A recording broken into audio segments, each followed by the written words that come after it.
you stop and take a little time out with me? Just take 5. Are you not entertained? Now for this one, I'm ill prepared. I just wanted to talk about some of the guys that are declared for the NBA draft. I had a list. Obviously, we got Klingon declaring, Filipkowski, what's his name? McCain going in there. And we got Dillingham, Isaiah Collier. Well, anywho, from your knowledge, just off the top of your head, any of these guys that you know declaring, out of any of these guys, who do you think will have the most immediate impact with their skill set? Let's say that much. Just with their skill set as far as that's concerned. I think it's gonna be Bronny. Like I said before, you don't even need to be good at as a basketball player. You just need to find your role. You just need to find your role, okay? You just need to find your role. If he can find his role as a defensive stopper in the league, it's just like you can't even keep a straight face with that. So it's just like, why would you even say that? Nah, for real. If he can be good on the defensive end and make 1 or 2 threes per game, he can find his role in the NBA immediately. He's a 6'6" guard who can guard. Not 6'6". 6'5" guard who can guard. It's like 6'3", bro. But anyways, he can guard the 1, 2, 3 position. I think if he does that, he can be pretty good in the NBA.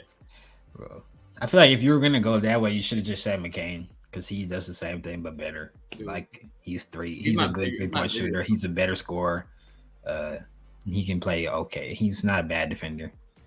But I mean, the guys on the screen, I think Dillingham will probably be a good pro. I would say he's a bit like volatile because his highs are highs and his lows are low. But I think he has the skill set to be a good pro. Other than that, it's not a good draft class, in my opinion. There's not even a consensus number 1 pick, which is we haven't seen that in a while, or not a consensus top 2. We haven't seen that in a long time, so I don't even know what to expect from this class.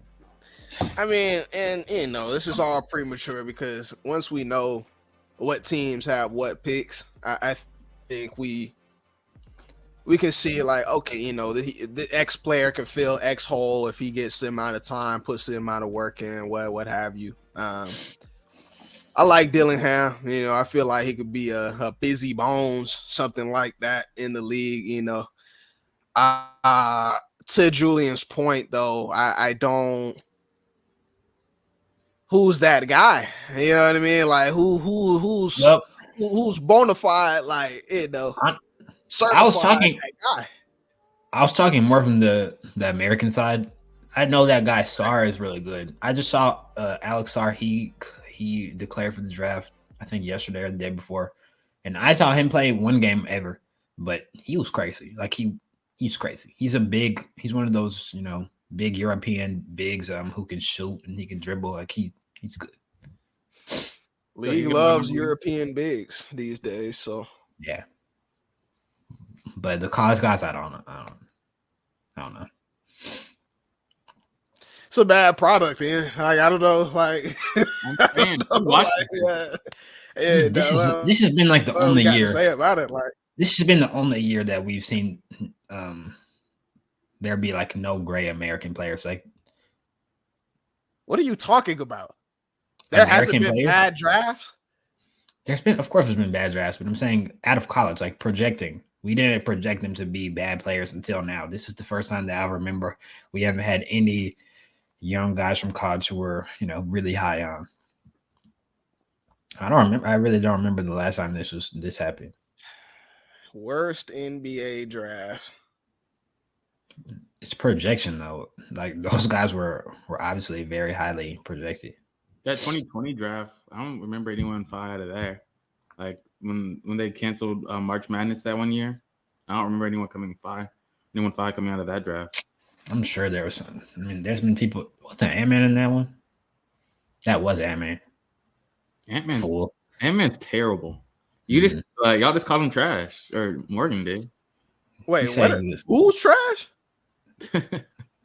I'm pretty sure that was Ant-Man's draft because I was a freshman. Yeah, watching Ant-Man play in college, and that was when COVID happened. So, but he wasn't even fine in college though. Like we're saying, like okay, it wasn't fun to watch him. Like there weren't many good games he was in, bro. He didn't even make the tournament. He played at Georgia. That's why, but he was fine though. Ant-Man was nice. He wasn't that fine. I'm mad I zoned out because what is Ian talking about? Like, I don't know. What are you saying? Ant-Man was very good in college. He was on a bad team. I was talking about the draft classes, and he brought up Ant-Man out of the draft class I brought up, and I was talking about how when he was in college, it wasn't even like fun to watch. You're a fool, bro. They didn't even make it to March. Like they were bad. The team was. You bring down the integrity of the podcast when you say stuff like that, though. Dude, what are you talking about, bro? I'm glad you said this draft class. This draft class had Anthony Edwards, Wiseman. Wiseman is not. He's not a good pro. But he was projected to be Anthony Edwards, Wiseman. Like this class right now, we don't have anyone at least out of college who were like, oh, he's gonna dominate. Wiseman was in the G League for like. We thought Wiseman was going to be like that. I never thought Wiseman was going to be 5. That's your G League the whole year. Like what are you talking about? Wiseman, LaMelo Ball, Patrick Williams, Okoro, Onyeka Okongwu. Then we had Killian Hayes, obviously. Obi Toppin, Denny Avila, Jalen Smith. Like there's guys, Halliburton, Devin Vassell, Cole Anthony's in this class. Like this was not a bad class at all. Tyrese Maxey's in this class. Achie was in this class. Well, I'll say this much. Well, I'm remembering the class that you listed out. Projection wise, it was. I think they projected it to be top heavy, but like the point is, this class right here don't even have a top. Like there's no top at all. Like we don't know anything about these guys really, like what they could be. I don't know. Obviously, there's people that analyze, do the analytics, and can tell maybe will end up one way or the other. What was last year's class? Because that was Wemby and Scoot out of he was the guy, but he's out of country. Wemby and Scoot. Scoot's American, but he went. He didn't play college. Yeah, he didn't play college. And of course, Keegan Murray was in it. He was what's his face from Bama? Brandon Miller. He was dominant. Yeah, Brandon Miller was good. He was nice. So I mean, that was even better in my opinion than what we have going on here. But, much better, bro. Much better. Unfortunately, last year a lot of those guys went to the G League. Like the Thompson brothers, both G League. Scoot was G League. So yeah, but Jarris Walker was at Houston. Lively was at Duke. Casey Wallace has been good. Yeah, Casey Wallace. He's been good. Yeah. Grady Dick, Kansas.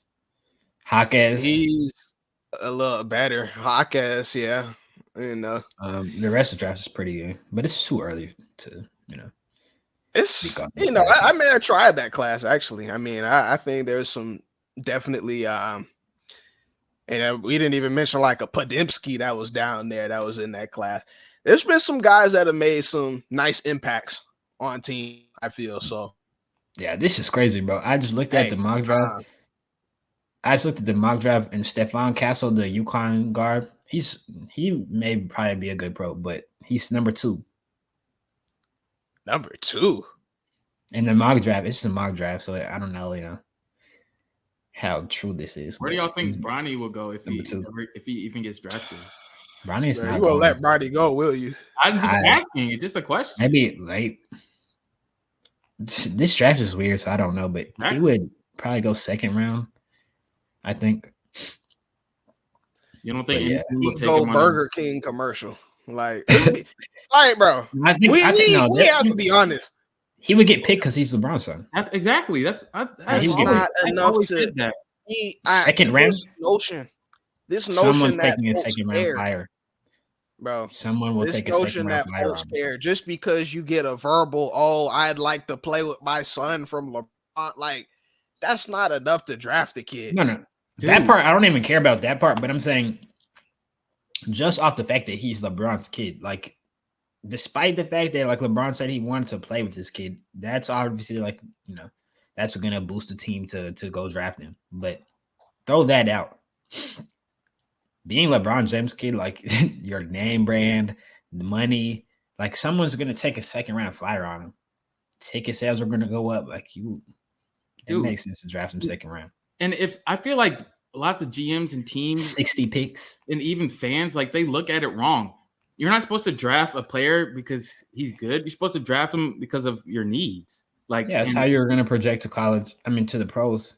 Yeah. And, like, I've been seeing, like, the Clutch Sports media pumping out pro Bronny propaganda recently. Like, I saw Draymond, Kendrick Perkins, like, all these guys get on TV and say, you know, he's going to be a better pro than he is college player. But I don't know, bro. None of these guys are in the front office. They're not. Bro, I don't know. If you can find your role, though, you don't think that's necessarily true? No, absolutely. He could be a 3-and-D guy probably, but that's but that's round. The ceiling as he is today. Okay. You know what I'm saying? Like, if we're getting the best version of Bronny today, that's 3-and-D guy, maybe 10 minutes a game, you know, come and get there to mix it up, I guess. Like, damn, like, y'all don't understand. We're talking about the pick is international. You know what I'm saying? We're taking players from all over the world, different leagues. You know, we got the G League. We got people in overtime that can play 3-and-D. You can find a 3-and-D on a couch. You know what I'm saying? You don't have athleticism. Not with that athleticism. For example, like a guy from my school, George, Keyshawn George, he's a freshman from France. He's like 6'9", wing. He can shoot. Like, I think he probably shot around 40% from three. He can handle the ball, score all three levels. He's projected 26. So if he's projected 26, it's going to be in the draft for Bronny, I would say. Because this guy's 19 or 18, and he's like 6'8" or 9. And he grew 2 inches since he got to Miami. So, but that's all I'm saying. I just 26. And you know, maybe it's me being a bad podcaster or whatever. I don't know all of these other guys from overseas and different leagues that are gonna probably declare for the draft or whatever. But I can tell you there's guys out there. Sarr declared for the draft, and he's probably going first. And then this guy Topic from Serbia. Topic is declaring. Yeah, Nikola Topic, he's declaring. I'm there. I think so. He's in the top 5 probably too. And then they have Dalton Connect, which is crazy. Like, he's a senior. He's a dog though. Dalton Connect can hoop, but he's a senior. You would rarely see that in the first 5 picks.